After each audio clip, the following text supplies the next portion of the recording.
While the Platinum Pro's been a staple in the Skyline community for over 10 years now, all good things must come to an end. The Platinum Pro is getting removed from this R33 GTST Skyline, and today we're replacing it with the brand new Nexus Pro Plug-In.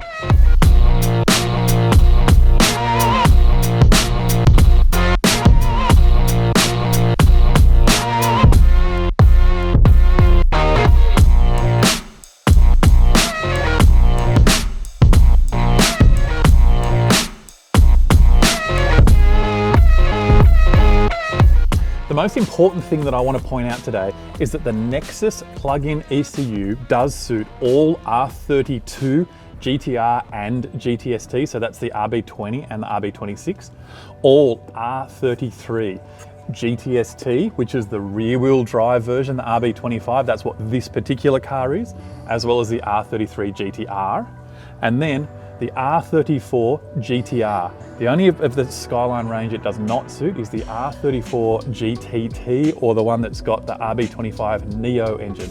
The reason for that, all the other ones have got this blue 76-pin connector. The R34 GTT has a grey, completely different ECU connector, so it simply will not plug straight in. Now, this car has been running absolutely fantastic on the Platinum Pro ECU, but like I said, all good things must come to an end. This car started out as a street car 10, 12 years ago. As it's sort of progressed, it's got a cage now, it's making a whole lot more power, and the people that have this car are looking for a lot more engine protections. Now that even the RB25 engine, it's quite an expensive thing. RB26, you certainly don't want to be throwing rods out of them or having any problems. So upgrading to the Nexus plug-in series gives us that next level of engine protection, that level of engine safety. It's got that 26-pin connector on the back, remember? So this is the one that allows us to have our extra analog inputs, our extra digital inputs. It allows us to add drive-by-wire throttle if we desire. It's got our flex fuel input directly. We've also got the CAN connector on the side of it that our IC7 or our UC10 dash is just going to plug directly into. It's got our up to 45-pounder boost map sensor. It's also on the side here got our USB-C communications cable, but even better, it's also got Wi-Fi. So when we plug into this thing and use the wizard to configure it, we're going to turn the Wi-Fi on so that once it's in there on its brackets, you don't have to plug your USB cable into it anymore. You can go online using that Wi-Fi, you can download data logs, you can make changes, you can apply long-term trims, you can look at any of your control strategies nice and easy without the hassle of a cable. So first things first with these, the ECU in all the Skylines is in the kick panel here, which if we pop this out, this thing's just been flopping around in there for so long. The new Nexus plug-in ECUs all come with brackets. You put those brackets on the back of the ECU, screw it all together, and it bolts into the factory position. It's nice and simple here. All we do is grab our 10mm ratchet. That's a 10mm right in the middle here. We back that all the way out. We just want to wiggle that out and work that plug out as well. They can be a little bit tight. There we go. And we're going to unplug any plugs and any map sensors. There we go. You've served us well. All right, so I'm not going to bore you too much with the bracket systems. If you have a look in the quick start guide for the Nexus, you'll see all of the brackets and exactly what needs to be bolted where on the ECU. In this particular case, basically the brackets bolt on something like this. And then in the case of the R33, for example, a second bracket bolts on and we end up with the device looking something like that, and that's going to bolt into the factory positions. In this particular car, one of those brackets in the factory car is missing altogether, so I'm going to drop this one off. It's still going to bolt in nice and firm, and then I'm going to put my 10mm straight into that ECU connector. We have to put in some wiring into the auxiliary connector here, so we're going to wire in our oil pressure, our fuel pressure, our flex fuel sensor. Our Bosch LSU 4.9 wideband oxygen sensor is going to go into this connector as well. It has an external map sensor, so we're not going to be using the onboard sensor. Instead, we're going to be using the external 4-bar that's mounted near the inlet manifold. We're going to be plugging in our IC7 dash, and then it's ready to go online, use the wizard and see if we can get the thing running again.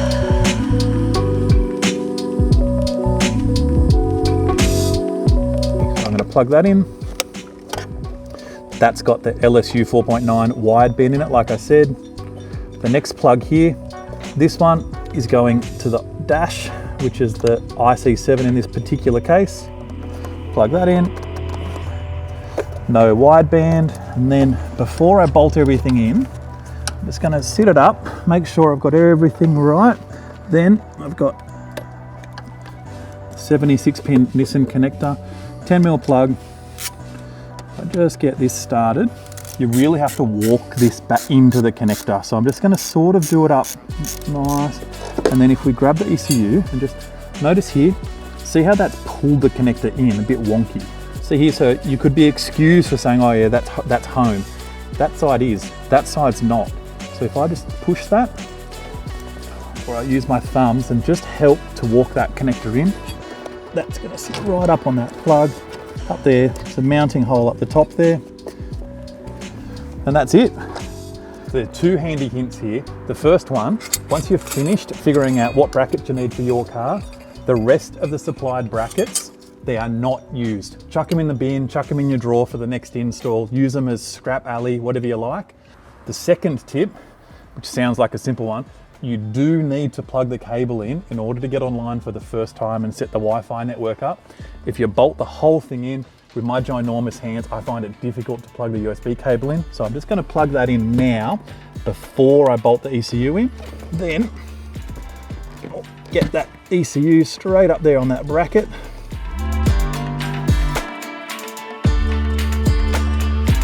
That's it, fully mounted, kick panel back on. I'm very, very excited about the Skyline plug-in ECU range where with all of the brackets, everything installed in that beautiful connector, it's so simple to do a full plug-in installation with just no hassle. It just makes it so much easier. Of course, you didn't see me just crimping those wires into that AMP 26-pin connector. It's a pretty straightforward thing to do, to run the wires from each of your sensors in and then wire them into that 26-pin connector. This is an install video, not so much about how to wire an oil or a pressure sensor, but if you do want to see that, please let me know and we'll do another installation and I'll go through each one of those auxiliary pins one by one. All right, so next up, I'm going online with the NSP software. I've got my USB cable connected. I have not turned the ignition on in the car, so I have not turned the keys. That's because the USB cable powers the memory on the ECU so we can communicate with the ECU without powering up the car. Super important because we don't want to turn the ignition on if the ECU hasn't already been configured. We can enable the wireless. I'm going to call it Doorsy and I'm going to make the password 1, 2, 3, 4, 5, 6, 7, 8, 9, 0. Apply, success, we're on. So what that's going to do is set this ECU up as a new Wi-Fi network. So my laptop will be able to communicate with it. It'll share the SSID and the password with my laptop. And then I can add it to as many other laptops as I want. Here we go, vehicle name, R33 GTST, next. What type of car it is. Here shows us all of the cars as supported. This is an R33 GTST RB25, next. This one has wideband and air temperature. Which engine is it? It's the RB25 and its capacity is 2,498cc or 2.5 litre and it's 9:1 compression. It has a cable factory throttle body. It has a set of camshafts in it. Which injectors does it have? It has the Bosch 1462 red dot fuel injectors. Any of this other information here, if you're not quite sure, we've always put really good default values in everywhere. So put as much information in as you can. If you're not sure, just leave it and go on to the next thing. This car has R35 GTR coils. And there we go. It's gone through and asked all my information. I've put that there. It looks pretty good. Complete. Okay, turn the ignition on to keep going with the wizard. Okay, everything there looks pretty good. calibrate throttle position. Okay, so I'm gonna hit start. Make it to 0, done. 100%, done. Calibrated, green tick, beautiful. Test the fuel pump, beautiful. Yes. Yes. Yep, I heard them both go, ticks. Okay, so now is the part where when I crank this, if everything's gone to plan, I'm going to crank this, we're going to see engine RPM, it's going to test everything, it's going to start and run.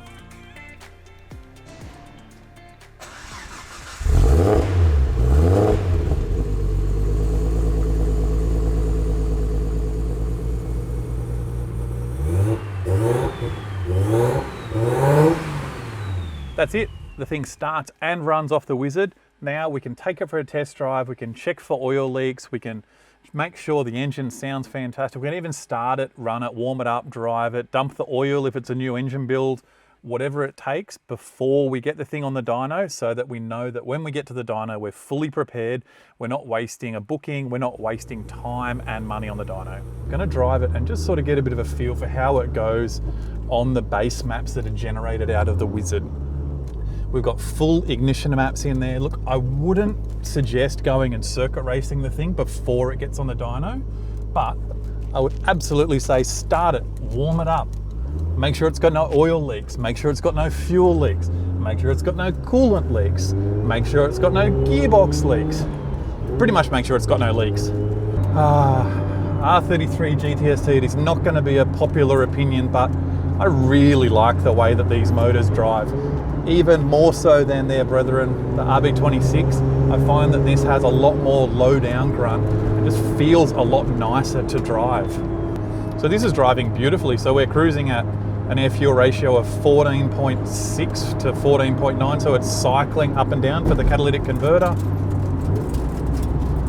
There's no coughing, no banging. If you just want the thing to idle at 1,000 RPM, so it's got a little bit more oil pressure, it's a little bit more stable if it's a circuit car, for example, no problems at all. You're not locked out of anything at all on the Nexus plug-in series. But this thing is driving absolutely beautifully. There's never going to be a replacement for dyno tuning. You're always going to have to get cars like this touched up to make the absolute most out of them. But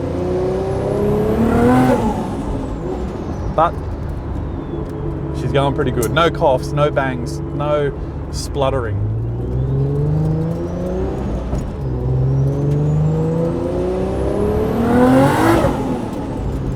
And we've made it to the dyno. I had absolutely no doubt. I think it's probably a really good practical example that there's no reason at all why you can't do that with your Nexus plug-in ECU.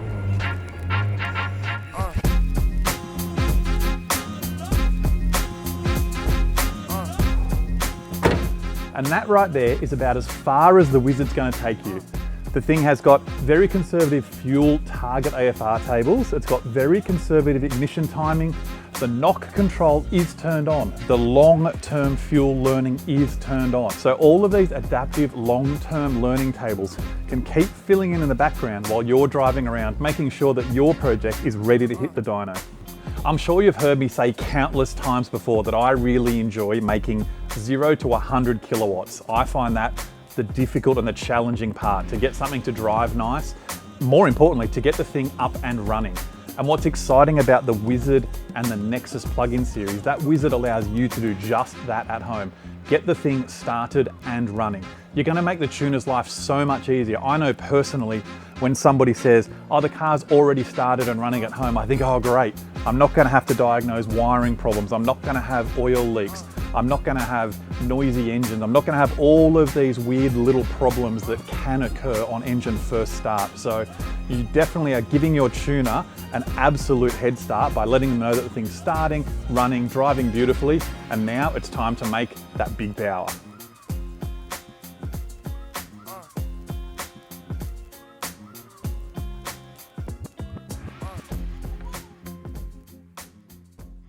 Hey bro, I didn't realize you're into R33s. Yeah man, I've always wanted one, and then now that Haltech's got the Nexus plug-in, I could do the install, the startup, and the cruising by myself before I got to the dyno, so I didn't even have to call you.